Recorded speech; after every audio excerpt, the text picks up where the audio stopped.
Carta Apostólica Candor Lucis Aeternae, no 7º centenário da morte de Dante Alighieri, pelo Papa Francisco. É algo tão bonito, na realidade, de uma beleza sem precedentes. Esta carta que o Papa Francisco, nos 700 anos da morte de Dante Alighieri, coloca para toda a Igreja Católica. E logo no início, que é, podemos dizer assim, a introdução da carta, quando ele traduz o sentido desse texto latino, que é uma expressão, o esplendor da luz eterna, colocando Dante como aquele profeta da esperança, aquele que é o grande testemunha da sede do infinito que está presente no coração humano. E diz assim o Papa Francisco na abertura: desejo unir-me ao coro numeroso dos que querem honrar a sua memória no 7º centenário de sua morte, e assim viver, expressar o que ele escreveu, um grande poeta, na célebre Divina Comédia. O cântico belo, onde nós todos podemos expressar de forma tão bonita o amor que vive, edifica, o germe que floresce, que forma. É uma grande expressão da Divina Comédia. Tem também a segunda parte, a importância que Dante teve para a Igreja e para a humanidade, na realidade para a humanidade como católico, que é uma expressão muito bonita, seja de todos os papas, aqueles que de forma muito interessante escreveram a respeito de Dante Alighieri. Bento XV, São Paulo VI, São João Paulo II, Bento XVI e agora o Papa Francisco. Isso sem colocar de fora a expressão que o Papa São Paulo VI, em suas várias intervenções, que são relacionadas com o 7º centenário do nascimento, que foi celebrado em 1965. E uma coisa bonita: se alguém quisesse perguntar por que motivo a Igreja Católica, por vontade do seu chefe visível, queira cultivar a memória e celebrar a glória do poeta florentino, é fácil a nossa resposta. Porque, por um direito particular, Dante é nosso. Nosso, queremos dizer, da fé católica, porque tudo nele respira amor a Cristo. Nosso, porque muito amor à Igreja, cujas glórias ele cantou. E nosso, porque no Romano Pontífice reconheceu e venerou o Vigário de Cristo. Palavras no discurso ao Sacro Colégio da Prelatura Romana de São Paulo VI. Lembro também essa expressão bonita que traz para nós o sinal de uma relação na fé. Esta paz dos indivíduos, das famílias, das nações, da sociedade humana, paz interna e externa, paz individual e pública, tranquilidade da ordem, é perturbada e abalada, porque são negligenciadas a piedade e a justiça. E para restaurar a ordem e a salvação, são chamados a trabalhar em harmonia a fé e a razão, Beatriz e Virgílio, a cruz e a águia, a Igreja e o Império. Aqui é algo tão interessante. Nesta linha de São Paulo VI, assim definia a obra poética na perspectiva da paz. A Divina Comédia é poema da paz. Lúgubre como canto da paz, perdida para sempre é o inferno. Suave canto da paz esperada é o purgatório. Epinício triunfal da paz eterna em plenamente possuída é o paraíso. Que belas palavras do grande Paulo VI.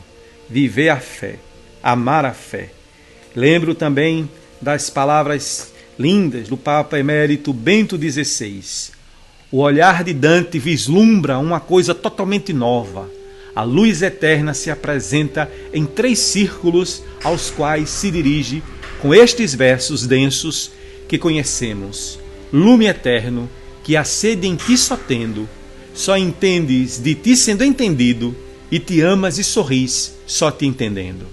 É uma parte do cântico que Bento XVI cita. Na realidade, ainda mais impressionante que esta revelação de Deus, como círculo trinitário de conhecimento e amor é a percepção de um rosto humano, o rosto de Jesus Cristo, que aparece a Dante no círculo central da luz. Este Deus tem um rosto humano e podemos acrescentar um coração humano. Lembro também que todos nós estamos com esse coração em Dante. E as palavras do Papa Francisco, o insigne poeta, embora passando por experiências dramáticas, tristes e angustiantes, nunca se resigna, não sucumbe, nem aceita suprimir a ânsia de plenitude e felicidade que está em seu coração e muito menos se contenta a ceder à injustiça, à hipocrisia, à arrogância do poder, ao egoísmo que faz do nosso mundo a terra que nos faz tão ferozes. Paraíso. É uma passagem linda no canto número 22. É palavra do Papa Francisco citando nessa sua carta encíclica Candor Lustis Aeternae. O desejo humano que traz o sentido de uma relação profunda, mas antes o sentido da esperança, porque Dante, segundo as palavras do Papa Francisco, é o profeta da esperança. E é preciso dizer brevemente que a finalidade de todo e de parte é tirar os viventes nesta existência de um estado de miséria e conduzi-lo a um estado de felicidade. É o canto número 13. Que lindo canto, que bela imagem. O 4º capítulo da carta do Papa Francisco expressa que Dante é capaz de ler o coração humano em profundidade e em todos, mesmo nas figuras mais desprezíveis e maltratadas. Consegue vislumbrar uma centelha de desejo de alcançar uma felicidade, uma plenitude de vida. É algo tão bonito e sem precedentes. O itinerário de Dante, ilustrado sobretudo na Divina Comédia, é verdadeiramente o caminho do desejo, da necessidade profunda e interior de mudar a própria vida para poder alcançar a felicidade e assim mostrar a estrada a quem se encontra, como ele em uma selva escura, e perdeu a direita via. Além disso, é significativo o fato de que, desde a primeira etapa, o percurso, o seu guia, o grande poeta latino Virgílio, que lhe tinha indicado a meta que deveria alcançar, incitando-o a não ceder ao medo ou ao cansaço.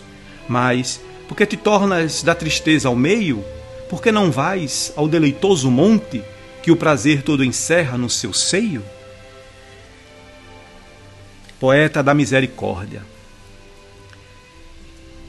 Vejam que expressão bonita. A Divina Comédia mostra como tal via não está fechada para ninguém na terra.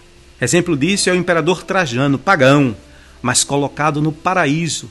Dante justifica esta presença assim: dos céus o reino sofre uma violência, do ardente amor e da esperança viva que triunfam da própria onipotência. Mas não é qual a vitória humana esquiva? Vencido é Deus, por se ter servido. Tem vencido vitória decisiva. O gesto de caridade de Trajano para com uma viúva, ou a tênue lágrima de arrependimento derramada à hora da morte, coloca-o nesse sentido, no sentido da vida perfeita, que é o céu perfeito, o paraíso. Mas a liberdade não é fim em si mesma, lembra-nos Dante Alighieri, é condição para subir continuamente, nos expressa o Papa Francisco. É o percurso nos 3 reinos, nos revela plasticamente esta subida, até o tocar o céu, alcançar a plenitude, a felicidade. O altar do desejo, o altar pleno do desejo, que nos levará um dia à plena liberdade. Lembro que a visão de Deus é a visão de Deus e da visão do homem como imagem, e é algo muito bonito porque é a revelação do sentido da encarnação. Hoje celebramos o verdadeiro centro inspirador e o núcleo essencial de toda a vida poética de Dante. Nós que estamos comemorando. Já sublinhava o Papa Emérito Bento XVI, o caminho da liberdade e do desejo não traz consigo, como porventura se poderia imaginar, uma redução do humano à sua realidade, mas aliena a pessoa de si mesma, não aliena a pessoa de si mesma e não anula nem negligencia o que constitui a sua existência histórica. Podemos expressar então que nós estamos no poema Os Bem-aventurados, os brancos véus do paraíso. E com relação às mulheres, Dante diz assim, expressa o Papa neste capítulo 7º da sua carta encíclica: Virgem Mãe, por teu filho procriada, humilde e superior à criatura, por conselho eternal predestinada, por ti se enobreceu tanta a natura humana que o Senhor não desdenhou se desfazer quem criou de tanta feiura. Que coisa profunda! Nós que nascemos da relação do amor e da esperança. E diz o Papa em relação às mulheres, por Dante, tão bem tratadas. Neste contexto é significativa a presença feminina no início do árduo itinerário. Vigílio, o primeiro guia, conforta e encoraja Dante a prosseguir, porque 3 mulheres intercedem por ele e o guiarão. Maria, a Mãe de Deus, figura da caridade; Beatriz, símbolo da esperança; Santa Luzia, imagem da fé. Com palavras comoventes, assim se apresenta Beatriz. Sou Beatriz, que envia-te eu que digo, do lugar venho que voltar desejo. Amor conduz-me e faz-me estar contigo. Afirmando que a única fonte que nos pode dar a salvação é o amor divino que transfigura o amor humano. Depois, Beatriz remete para a intercessão de outra mulher, a Virgem Maria. Nobre dama há no céu que compadece